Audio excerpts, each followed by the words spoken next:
नमस्कार, आप देख रहे हैं वीके न्यूज में अमित भोबिया। अटल जी एक नेता, एक पत्रकार, एक कवि और मैं कहूंगा कि वो एक सिपाही भी थे। आपको सुनने में थोड़ा अजीब लग रहा होगा क्योंकि जो बात मैं आपको बताने जा रहा हूं वो कभी सुर्खियां तो नहीं बनी, लेकिन सच्चाई है। बात है 22 जनवरी 1992 की। लखनऊ से दिल्ली के लिए इंडियन एयरलाइंस के एक विमान ने उड़ान भरी।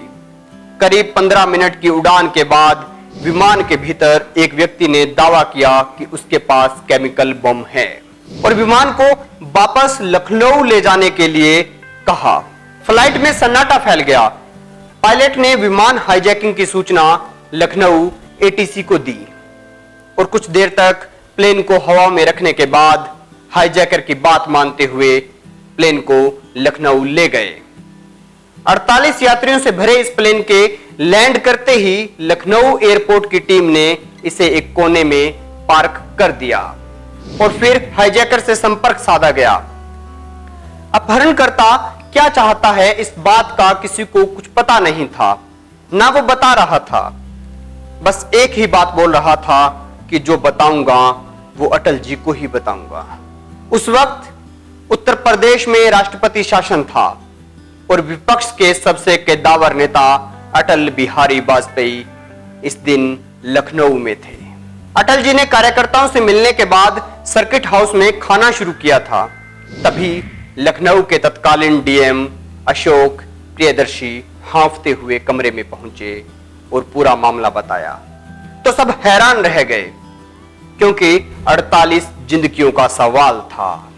डीएम अशोक प्रियदर्शी ने बिना किसी लाग लपेट के कहा कि अटल जी इस वक्त आपको एयरपोर्ट चलना जरूरी है।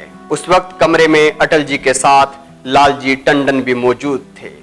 डीएम ने बताया कि प्लेन हाईजैक करने वाला लगातार अटल बिहारी वाजपेयी जी आपको बुला रहा है और उसने धमकी दी है कि अगर आप नहीं पहुंचे तो वो हवाई जहाज को बम से उड़ा देगा।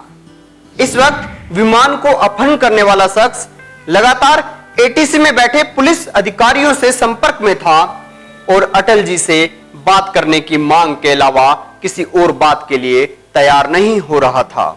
इसको देखते हुए अटल जी उस हाईजैकर से फोन लाइन से जुड़े, लेकिन उसने अटल बिहारी वाजपेयी जी की आवाज को पहचानने से इनकार कर दिया।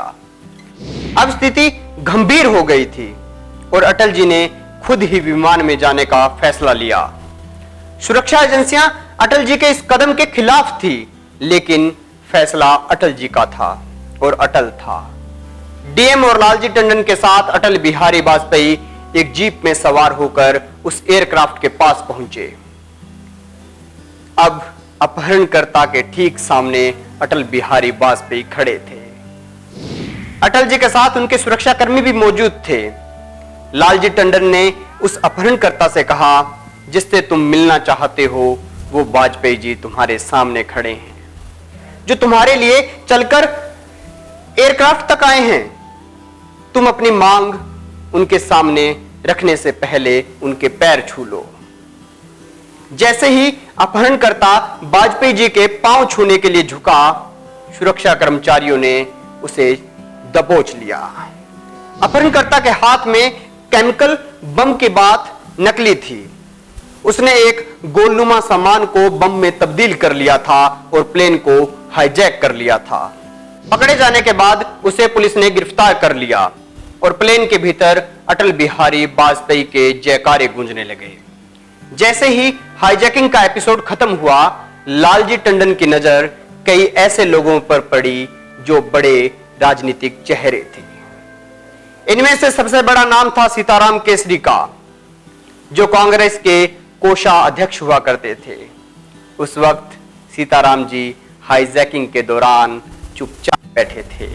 तमाम यात्री जो इस पूरे घटनाक्रम से डरे थे उन्हें उतारा गया और उस रात लखनऊ में ही रोका गया।